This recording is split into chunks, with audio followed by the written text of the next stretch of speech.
Hello, welcome, નમસ્કાર. આપ જોઈ રહ્યા છો સત્ય એક્સપ્રેસ ગુજરાતી ન્યૂઝ. જય છાત્ર ધર્મ, જય મા કરણી, જય મા ભવાની, જય મહાકાલ. આત્મવિલોપનની તૈયારી સાથે હું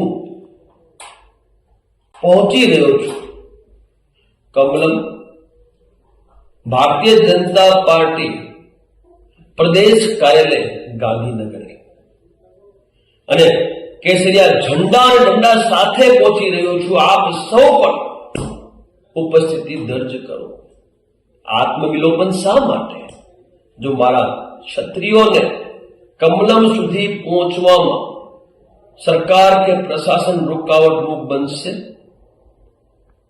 તો રાજ શેખાવત આત્મવિલોપન કરશે. સાંભળી લો સરકાર અને પ્રશાસન, અમે અમારી રજૂઆત કરવા આવી રહ્યા છે કમલમ, જ્યાંથી આખા ગુજરાતના નિર્ણયો લેવામાં આવે છે. આખું ગુજરાત ભાજપાનો જે પ્રદેશ છે એ તમામે તમામ નું સંચાલન અહીંયાથી થાય છે. અને જે અમારી માંગ છે પુરુષોત્તમ રૂપાલાની રાજકોટની ટિકિટ રદ કરવાની, એ માંગનો પણ નિર્ણય કમલમથી જ થવાનો છે. એટલે આપણે સૌએ મોટી સંખ્યામાં પધારી જવાનું છે.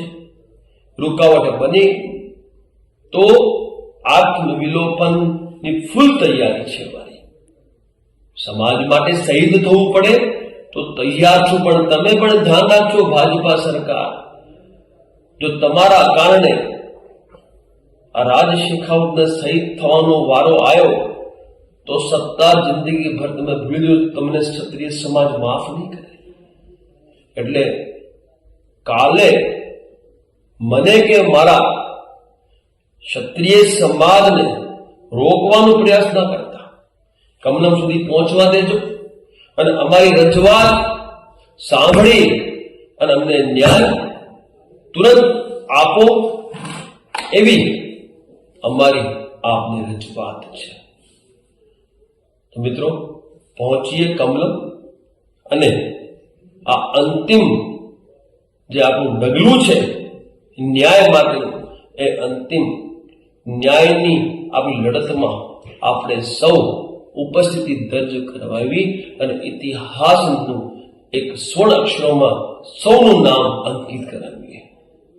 પધારો, મોટી સંખ્યામાં પધારો અને સમાજની એકતાનું શક્તિ પ્રદર્શન કમલમ ઉપર આપણે સૌ સાથે મળી કરીએ અને માન અને સ્વાભિમાનની આ લડતમાં આપણે સફળતા પ્રાપ્ત કરીએ.